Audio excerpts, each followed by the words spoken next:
feel like that. My hair, man. It's your hair's a mess. Well, anyway, introduction's messed up. Andrew McCART, IFL TV, in association with MTK Global. I'm here at Billy Nelson's gym. With me, I've got his new up-and-coming superstar. Would you say it? Craig Morgan? You can say so, aye. How you been? I'm not too bad, just training away, getting ready for my up-and-coming fight. With Billy here and John and Jason, so can't wait for it. Good stuff. Well, you've turned pro at such a young age. You were in the Scotland team. What made you turn pro now and not maybe head to a Commonwealth Games or anything like that? I did get selected for the Youth Commonwealth Games in the Bahamas, but a few things happened with car accidents and all that. And I'll be honest, it kind of put me off boxing a bit.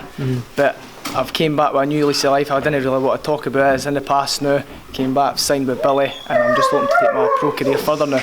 Well, you've had 2 fights? I've had 3. 3 fights? 3 and all now, aye. I'm well behind. How you find the programme, the transition from the amateur to the pros? Going into a fight without a head guard with the smaller gloves, I think it's ace. It's amazing. You can feel every punch landing, you feel every punch getting landed on you as well. But it makes you focus in a fighting situation, so I love it. It's a good transaction going from the amateurs to the pros. Again, Billy's the type of, he manages his fighters well. You're out again on, I think it's the MTK, is it MTK show? Yeah, 22nd of March. 22nd of March.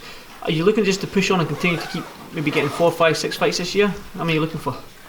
To be honest, I'm hoping to get roughly about 5 or 6 fights a year, depending on Jason. depending on how good it goes. But we'll just take it for there and see how it goes. Catch you later. Yeah, Jason. See you, bro. So again, we talked off camera there a little bit. I mean, what are you, 6 foot?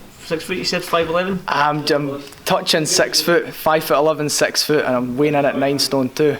So that's so I've got a good advantage in arm length, height, and all that. Well, we touched on it there that you said that you're fighting at featherweight. I think Billy agrees with that. Is that featherweight's fighting at now, Bill? Featherweight. And is it comfortable for you, or is it a case of you moving up to super featherweight because you're so tall? It is comfortable, but I know sooner or later I'm going to have to probably move up to super featherweight because I've still to get my metabolism's really quick to now, so I'm eating something and I'm straight away just burning it off. That's the age. That's your age. So probably in the next year or so I should start slowing down and I'll probably just start naturally getting up, get heavier. Again, you're with Billy. You've seen what he's done with guys like Ricky Burns and David Brophy and that. He's got him some great fights. Took Brophy to Australia. They both won the Commonwealth title and that. Is this your ambition with Billy, to go on and get these titles sooner rather than later, I suppose? Is anyone's ambition? It's to be a world champion, and Billy's credentials speak 1,000 words. He's got to take you there if you put in the effort as well, so I just need to get hard training in the gym and just take it as it comes, hopefully get there. Well, I know you from the Lock End days when you were an amateur, when you came to Lock End a couple of times, a few times, not just a couple of times. I've seen your work and how good you are as a fighter. Can you just explain to people your sort of style? I know you can box southpaw, or are you southpaw? I'm a southpaw. You are southpaw. I am a southpaw. I remembered that. So you're a tall, rangy southpaw at featherweight. So you're going to be a name to be reckoned with, aren't you? Yes, it's a weird kind of style I've got. We're adapting it to now. I kind of went from a few bad habits in the amateur, but we're sorting all that out, getting more power into the punches because I was as amateur is. It's all points scoring, kind of aggressive points scoring. So we're changing that, twisting the hips into it, getting more power into the punches and just learning how to box better now. So everything's a step forward. Well, but I actually want to bring you in because I want you to tell me what your thoughts on Craig. You've only been on, you come in. You're right in there, Bill. Come on, get right in there. Close, so you're in the camera. There we go, that's close enough. Bill, that's close enough. You've had Craig for 3 fights now. You've seen him in the gym, you've seen how he is and that. I've watched him in when he was an amateur and stuff like that, so I know how good he is. How far do you think he can go? Well, that's a hard question to answer now. You know, he's developing the first 2 or 3 years, 4 years because of his age, but purely learning, developing into a professional fighter. But he's doing well. There's things we're working on, things we've spoke about today. We had a wee chat there. The guy's talented. He's very talented, and if he applies himself and does what we ask in a gym, and listens and learns off of more experienced people in the gym, like your David Brophy's, your Martin Bacoli's, even down to John. You forgot his name already. John Joyce there. Forgot your name there, John. Well, he's had 200 fights. You know what I mean?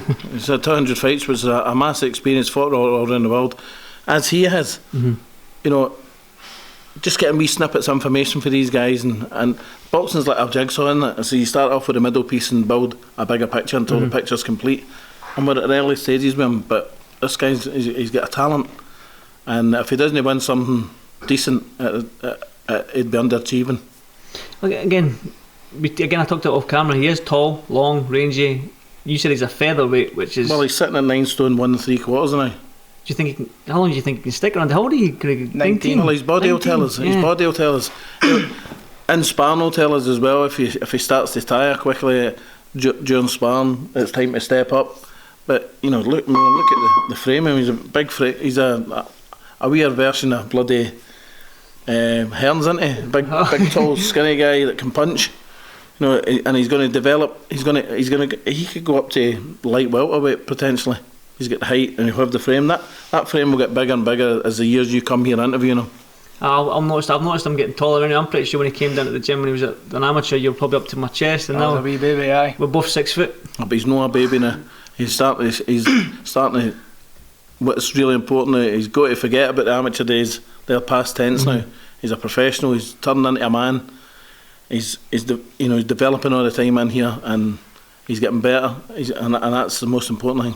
Is it a case because he's so young in that, and he's again for you as well, Craig, probably is because he's so young. You know what youngsters are like. They want it now. Is it a case of just reining them back when it comes to wanting title shots and minor titles and whatnot? Well, you've got to rein them back. He won't fight for a title until I'm out, because I'm fortunate, very fortunate. I manage and train him, and he trusts me explicitly 100%. So it's vitally important he listens to the experience that I've got as a coach, and he'll fight when I feel it's appropriate for him to step up. How many shows are you going to... I don't know how many shows, but how many fights are you looking for? He said he wants to be up maybe 5-6 times this year. Well, about 6 times a year, because as I said before, he's lucky enough to get on MTK show in March, and I've agreed with Danny, because he's a huge ticket seller, that the shows that Danny has in Scotland, Danny's been kind enough to say, well, I'll put him on these shows for him. And we'll step up. He'll have maybe another 2/3-4 rounders, and we'll step him up to 6. But we'll stay at 6 for a good wee while until we'll probably fight for the Scottish title when he's maybe 21. It's because you're a good ticket seller, is that because there's no fighters in Fife? What's that all about? Aye, see, I've got kind of a good social network background and all that. I've got a good few thousand pals on Facebook, a few thousand followers on Instagram and that, and it's no... People want to follow you. There's no really a lot of people that do boxing in Fife area. If I was to be honest, I could only name one, and it's Conor Law. And he's I think he's still training away. I didn't care when he's going to get another fight. It's been a while actually for Conor. But even in Kelty, it's not really a big village. I think there's about 6,000 or 7,000 people that stay in Kelty, and there was half of them at my first fight. So even to get the support, like this time, I think we've got 3 or 4 minibuses just running from our house. And that's just... Is this to go to the show in March? Aye. Wow. And that's not including people who are taking their own cars. That's just 20-seater minibuses just going through, so... Jeez. And he's very lucky in the respect the local community support him really well. As far as I'm led to believe that the bus companies are putting the buses on for him. I don't know, what's the name of the company? Aye, no, I'm sponsored by Kelty Hearts Football Club. Right. So they're giving me the minibus, and also it's in kind of like a collab kind of deal, right. So my hairdressers, Guilty Hairdressing, are sponsoring Kelty Hearts as well, so they give them free haircuts. It's a love triangle. Yeah, aye. So we're all helping each other out as a community, if that makes sense. So it all helps out and all works out for everybody at the end of the day. Well, if it all works out and you do become world champion, you're going to put a statue in the middle of the village, like. Aye. We'll Sitting like you that. and Billy, like get that. a statue of Billy as well. We'll start off. Need a lot of copper. I'll rob it and take it scrappy. We'll start off, with going to the traditional route of Scottish. Celtic and whatnot, Celtic, easily he could win that, and then step up to British, and then see where we go. One step at a time. Yes. Well, again, he speaks a good game. You know what I mean? That's what you need to talk a good game. But I'm the realist. Right. I know he can. I've no doubt he's got the potential to do really well in the game. But I'm the realist. I'm the one that'll keep his feet firmly on the ground. Good stuff. Well, for the IFL viewers and the fans that haven't seen your box before, what kind of style you got and what can fans expect on March? In March, is it March the 29th? 22nd. 22nd. Is it 22nd? Is it? Jeez. Right. Okay. It's only 4 weeks on Friday. What can fans expect from you on March 22nd then? They can expect a great boxing brain and sharp punches straight to the forehead of my opponent. Straight to the forehead of your opponent. I like it. I'd rather you went to the chin. The chin, aye. That's how you've got a sore hand. There you go. We've come to the bottom of that argument then.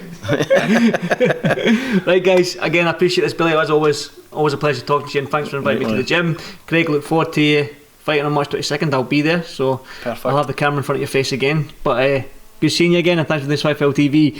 A little cameo from John Joyce. There he is.